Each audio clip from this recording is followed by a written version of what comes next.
அண்ணா பல்கலைக்கழக மாணவி பாலியல் வன்கொடுமை தொடர்பான வழக்கில் கைது செய்யப்பட்டிருக்கக்கூடிய ஞானசேகரனுடன் சில போலீசாருக்கு தொடர்பு இருப்பதாக ஒரு தகவல் வெளியாகி இருக்கிறது. இதையடுத்து எஸ்ஐடி குழுவினர் அந்த காவலர்களிடமிருந்து செல்போன்களை பறிமுதல் செய்து விசாரணையை தீவிரப்படுத்தி இருக்கிறார்கள். விவரங்களுடன் செய்தியாளர் சுப்பிரமணியன் இணைப்பில். உங்கள் விவரம்.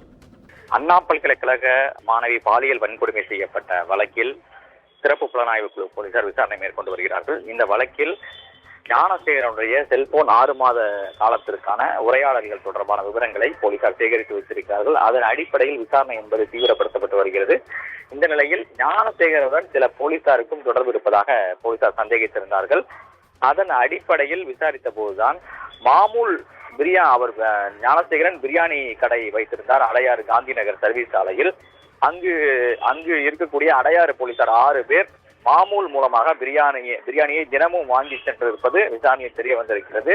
அடிக்கடி தொலைபேசியிலும் அவர்கள் பேசியிருப்பதாக சந்தேகம் எழுந்திருக்கிறது. அது தொடர்பான விசாரணை என்பது தீவிரப்படுத்தப்பட்டிருக்கிறது. இதனால் 6 செல்போன்களை போலீசார் பறிமுதல் செய்திருக்கிறார்கள். அது தொடர்பான ஆய்விலும் போலீசார் ஈடுபட்டு வருகிறார்கள். உங்கள் அண்மை விவரங்களுக்கு நன்றி.